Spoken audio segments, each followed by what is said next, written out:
નમસ્કાર મિત્રો, સ્વાગત છે તમારું અમારી યુટ્યુબ ચેનલ સિદ્ધેશ્વરી ડિજિટલમાં। તો મિત્રો, આજે આપણે વાત કરવાના છીએ કચ્છમાં બિરાજમાન માં આશાપુરા માતાના મઢના ઐતિહાસિક અને પૌરાણિક કથા વિશે। કેમ છે માં આશાપુરીની મૂર્તિ અધૂરી? આ પાછળની પૌરાણિક કથા શું છે તે જાણવા માટે અમારા વિડીયો પર પૂરા છેલ્લે સુધી જરૂર જોજો। તો વિડિયો શરૂ કરીએ। ભુજથી ઉત્તર પશ્ચિમે 80 કિલોમીટર દૂર આવેલા માતાના મઢ ખાતે આવેલું આશાપુરી માતાનું મંદિર વીતેલા 600 વર્ષમાં કચ્છના લોકોની આસ્થાનું જીવન પ્રતીક બની ગયું છે।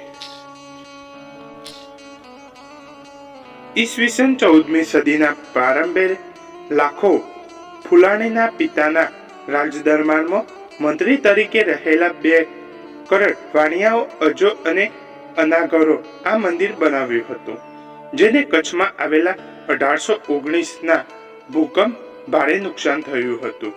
એ પછી 5 વર્ષના ગાળામાં આ મંદિરને બ્રહ્મ ક્ષત્રિય સુંદરજી શિવજી અને વલ્લભભાજીએ ફરી બંધાવ્યું હતું। લગભગ 18 ફૂટ લાંબા, 32 ફૂટ પહોળા અને 12 ફૂટ ઊંચા એ પ્રાચીન મંદિરના કચ્છમાં ઈસવીસન 2001માં આવેલા મહાવિનાશક ભૂકંપમાં પણ નુકસાન થયું હતું અને તેનો ગુજબ તૂટી ગયો હતો, પણ જોતા જોતામાં આ મંદિર હવે ભવ્યતમ બનાવી દેવાયું છે। અહીં બિરાજમાન આશાપુરી માની 6 ફૂટ ઊંચી અને 6 ફૂટ પહોળી રાતા રંગની મૂર્તિ સ્વયંભૂ છે। કચ્છમાં ક્રોમવેલ ગણાતા જમાદાર ફતેહ પણ આ મંદિર 41 વાટવાળી 2 કિલો વજનની ચાંદીની દીપમાળા ભેટ આપી છે। મંદિરના વડાને રાજબાવા કહેવાય છે અને તેમનું વર્ચસ્વ હજુ રાજા જેટલું જ છે। કચ્છના રાજા જ્યારે માતાના મઢ જાય ત્યારે રાજા બાવાને અવશ્ય પ્રણામ કરવા પડે। રાજા ઊભા હોય અને રાજબાવા સિંહાસન પર બિરાજે। આશાપુરામાંના કચ્છ ઉપરાંત જામનગરના જાડેજાઓએ કુળદેવી છે। જામનગર ખાતે નાની આશાપુરા માતાનું મંદિર આવેલું છે। કચ્છમાં આવતા પદયાત્રીઓ આગતા સ્વાગતામાં કોઈ કમી ન રહે તેવો પ્રયાસ કચ્છીઓ કરે છે। છેક સુરજબારીથી માતાના મઢ સુધીના માર્ગમાં ઠેર ઠેર સાવણીઓ બંધાય છે। કેટલાક ગામોમાં તો પદયાત્રીઓ કેમ્પ માટે કાયમી બાંધકામ કરી દેવાય છે। ભુજ અંજાર માર્ગ પર અને ભચાઉ દુધઈવાળા રસ્તે ગામ્ય લોકો ઉત્સાહથી રાહત કેમ્પ ઊભા કરે છે, જ્યાં ચા, પાણી, નાસ્તા, જમણ, ઠંડા પીણા, દવાઓ, ફરફરાદી તો ઠીક છે, પરંતુ તબીબી અને ફિઝિયોથેરાપિસ્ટ સુદ્ધાની વ્યવસ્થા કરાય છે। આ કેમ્પો રાઉન્ડ ધ ક્લોક ચાલતા રહે છે। ભુજના તાલુકા પંચાયતની સામે મોટો કેમ્પ હોય છે। એ પછી મિર્જાપર સુધીના 3 કિમીના ગાળામાં 5 કેમ્પ ઊભા થાય છે। પદયાત્રીઓ, તબીબો, બેંક પ્રતિબંધ સહિતના શિક્ષણ લોકો પણ હોય છે। મહિલાઓ, કોલેજ કન્યાઓ, ખેડૂત કન્યાઓ, શિક્ષિણા કોઈ આ લાહો ચૂકતું નથી। મુંબઈના શેઠિયાઓ, મહાજનો અને સેવા કાર્ય માટે કચ્છના ધામ નાખે છે। ભુજમાં આશાપુરી મંદિર પાસેના પંચહટ ચોકમાંથી પદયાત્રીઓની વિદાય અપાય છે। માતાના મઠ ખાતે લાખો શ્રદ્ધાળુઓ ઉમટે છે। ગામના વથાણમાંથી છેક માતાજીના મંદિર સુધીના રસ્તા પર નાળિયેરના છોતરા એવા પથરાઈ જાય છે, જાણે નાળિયેરના છેતરાની જામા બનાવી દેવાઈ હોય। શ્રદ્ધાળુઓ કલાકો સુધી કતારમાં ઊભી સ્વયંશિસ્ત આશાપુરી મૂર્તિના દર્શન કરી ધન્ય બને છે। તો માં આશાપુરી માતાના ઇતિહાસમાં ઊંડા ઉતરવા જઈએ તો તેમની કથાની શરૂઆત કરીએ। તો ચાલો આ વિશે આગળ વાત કરીએ। કચ્છના લખપત તાલુકામાં માતાના મઢ એક પ્રખ્યાત ધર્મ સ્થળ છે। અહીં બિરાજતા દેવી માં આશાપુરાના દર્શને લાખો ભક્તોના માનવ મહેરામણ ઉમટી પડે છે। માં આશાપુરાના સ્થાપન પ્રાગટ્ય અને મહિમા વિશે મંદિરની જાગીર ટ્રસ્ટના ટ્રસ્ટી પ્રવીણસિંહ વાઢેર જણાવે છે કે મંદિરમાં રહેલી માની આ મૂર્તિ સ્વયંભૂ પ્રગટ થઈ હતી. મઢમાં માતાની સ્થાપના અંગે અનેક દંતકથાઓ પ્રવર્તે છે.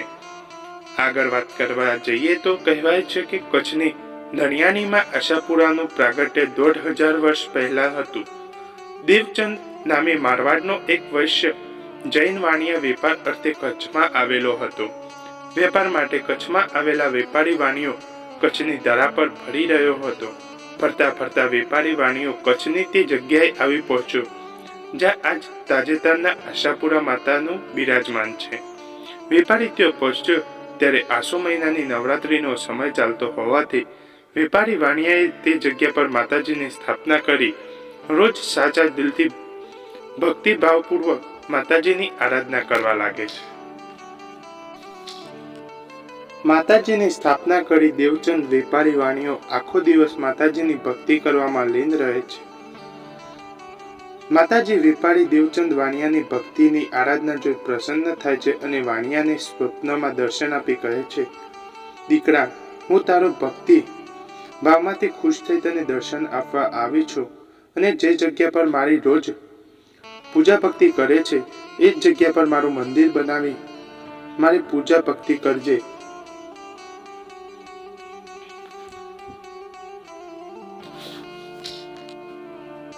પરંતુ મારું મંદિર બનાવી બાદ 6 મહિના સુધી મંદિરના દ્વાર ઉઘાડતો નહીં.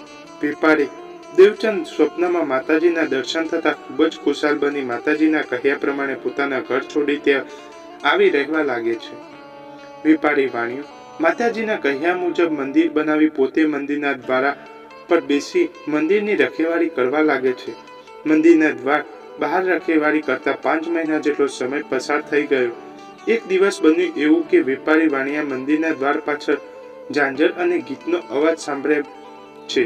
મંદિરની અંદરથી આવતો ઝાંઝર મધુર અવાજ સાંભળી વેપારી વાણિયો માતાજીએ કરેલી વાત ભૂલી મંદિરના દ્વાર ખોલી અંદર પ્રવેશ કરે છે. મંદિર અંદર પ્રવેશ કરતાની સાથે વાણિયાની અલૌકિક અહેસાસ થાય છે કે માતાજીની સ્થાપના સાથે જોઈએ તો દેવી માની ભવ્ય મૂર્તિની દર્શન થાય છે. વેપારી વાણિયા માતાજીની પાસે દર્શન કરવા જાય છે ત્યાં સ્વપ્નમાં માતાજીની કહેલી વાત યાદ આવી છે. તેણે માતાજીને આપેલા સમયના 1 મહિના પહેલા જ મંદિરના દ્વાર ખોલી દીધા છે, જેને કારણે માતાજીની અર્ધ વિકસતી મૂર્તિનું નિર્માણ થયું હતું. પોતાના આ કૃત્ય બદલ તેને માતાજીના ચરણોમાં પડીને માફી માંગી. માતાજીએ કહ્યું, ઉતાવળને લીધે મારા ચરણોનું પ્રાગટ્ય અધૂરું રહી ગયું, પરંતુ તારી ભક્તિથી હું પ્રસન્ન થઈ છું. દેવીએ વેપારી વાણિયાને વરદાનમાં માંગવા કહ્યું. વરદાનમાં તેણે પુત્ર પ્રાપ્તિ માંગણી કરી. માતાજીને તથાસ્તુ કહી વેપારી વાણિયાને પુત્ર પ્રાપ્તિનું વરદાન આપ્યું. ભાસે ભલે ને તારું રૂપ અધૂરા કામ સવાય કીધા. અધીરવાણી ની સાંભળીને પ્રાર્થના દેવળ દર્શન દીધા. સ્વયંભૂ માંડી તું તો પાષાણે પ્રગટી જગ આખામાં ઓળખાણે. માં એની આશા પૂરી કરી અને તેમને પુત્ર પ્રાપ્ત થયો એટલે આશા પૂરી કહેવાય. માતાની મૂર્તિ 7 ફૂટ ઊંચી અને અર્ધ શરીર છે તથા 7 આંખવાળી છે.